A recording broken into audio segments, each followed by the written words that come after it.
Ocean's 8 is an interesting movie. The last heist movie I saw was Den of Thieves, and I'm sure you all remember how I felt about that movie. It sucked. Ocean's 8 avoids the pitfalls that brutally destroyed Den of Thieves, but not without creating ones of its own. To be honest though, the lack of fucking Gerard Butler makes it leagues better.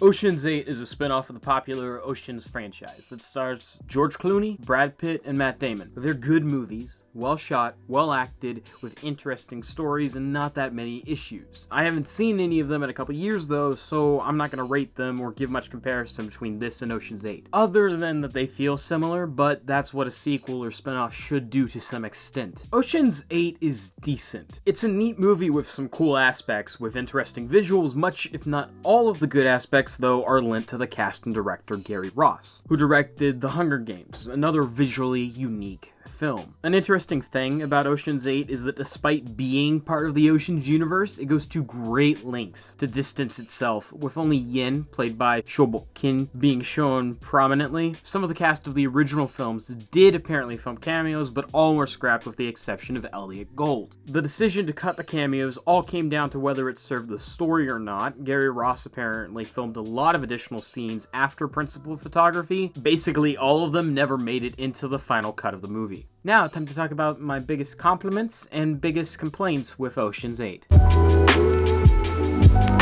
Ocean's 8 is centered around Sandra Bullock as Debbie Ocean, the formerly incarcerated sister of George Clooney's Danny Ocean, who wants to prove herself after getting out of prison. Overall, without spoiling it, the story is fun, but as I've said before, fun doesn't make a movie good. It's a decent story with some slow parts that really slow it down, but throughout it's engaging and interesting. The plot twists are rather benign and drab, with many being expected by the time they're revealed. There were a couple that I was kind of like, well that's kind of interesting. But regardless of the predictable ones and the ones that aren't, the end result of the film is incredibly satisfying to watch. My largest issue with the story as a whole is with the final scene. A lot of things could have been done to make it feel more solid, rather than just happening and leaving the viewer left thinking, oh, so it's over. That was it? The dialogue is fairly organic and the jokes and gags are pretty okay. A couple of them actually made me laugh, which doesn't normally happen. With the exception of a scene with Minnie Kaling and Aquafina, like the water company apparently, which was completely out of place from the rest of the movie and wasn't even relevant to the rest of it. Like, there are some gags throughout. It is a comedy movie to a certain extent after all, but the scene was very, very much out of place. It was something I could see being in a comedy TV show, but in a heist movie,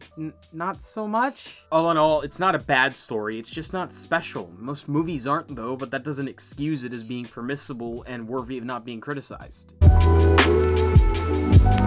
As with all the Ocean's movies and the heist genre as a whole, it features an ensemble cast of stars and lesser-known actors. The way I view it is a story comes to life the same way a painting does, by the choice of the paint and the brushes on the canvas, and not so much what you're painting itself. And in the case of Ocean's 8, it is a spectacular painting. Sandra Bullock, Cate Blanchett, and Anne Hathaway in particular were fantastic, with many of my favorite scenes involving Anne Hathaway, who I previously hadn't really paid much attention to. I know she was in like that Disney movie or something. I'm not entirely sure. I don't really follow her career that closely. To be honest, I sometimes confuse her with Anna Kendrick, so not now though. It's really evident when you watch the movie that everyone put in a shitload of effort into the movie, and even the scenes that were mundane and slow, like the one with Aquafina, were still enjoyable simply based on the caliber of acting shown on screen. Now, as great as it was, I did have some issues with some of the cast, such as Aquafina, who I've mentioned for the third time now. Her character wasn't just completely out of the place. I mean, Sarah Paulson, Rihanna, all of them, their introductions are meant to be separate, to show that they're each coming from different points in their lives. But Aquafina's was just so weird, and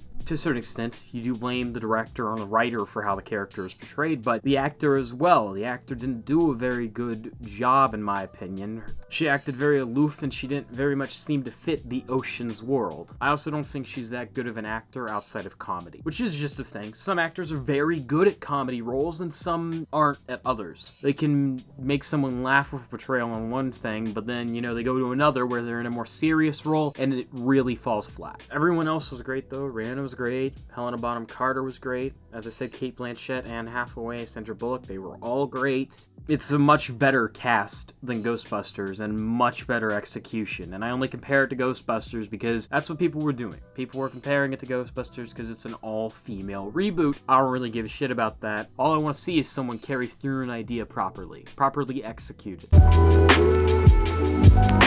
Ocean's movies are known for their presentation style and music most of all. The plots are important, obviously, but the way they're shown is what has made people love them so much. Ocean's 8 is no exception. It has a far more modern soundtrack and a slightly new format of how it presents what it's doing, and the fact this movie is 11 years after the previous one allows it to use even more tools to improve its presentation, allowing it far more modern ways to present older things. I really liked how it was all shot. Had a lot of character to it, more so than I expected from a spin-off of a franchise that, for all intents and purposes, hasn't existed for over a decade. I was pleasantly surprised after seeing it.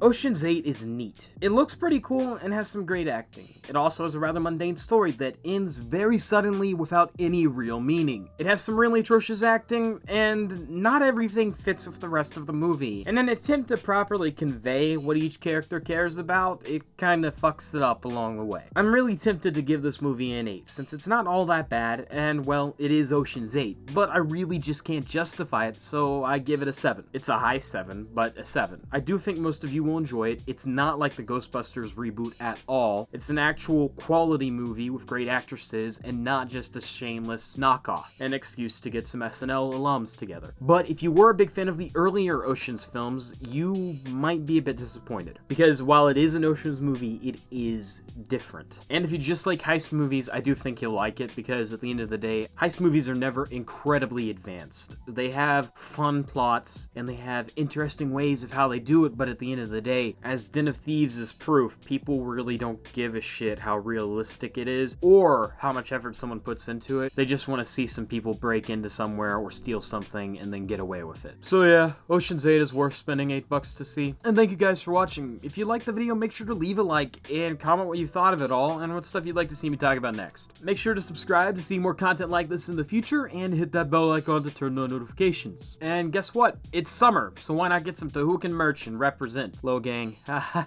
Gang, dab, yeet. It's some really cool merch. I really like the designs myself. I recommend the premium tee option. It's one of the most goddamn comfortable t-shirts I have ever worn. And if t-shirts aren't your thing, don't worry. We've got sweatshirts and hoodies and tons of other stuff, including mugs and stickers. Plenty of other options. The link for that and everything else you'd need is in the description below. And as always, I'll see you in the next video. If you'd like to have your art featured in a video, draw me or one of my wondrous characters, such as the majestic Chad the Sad, and tweet it at TahukanTV on Twitter. Huge thank you to Patreon supporters Anonymous and Matt Porter. I really appreciate it.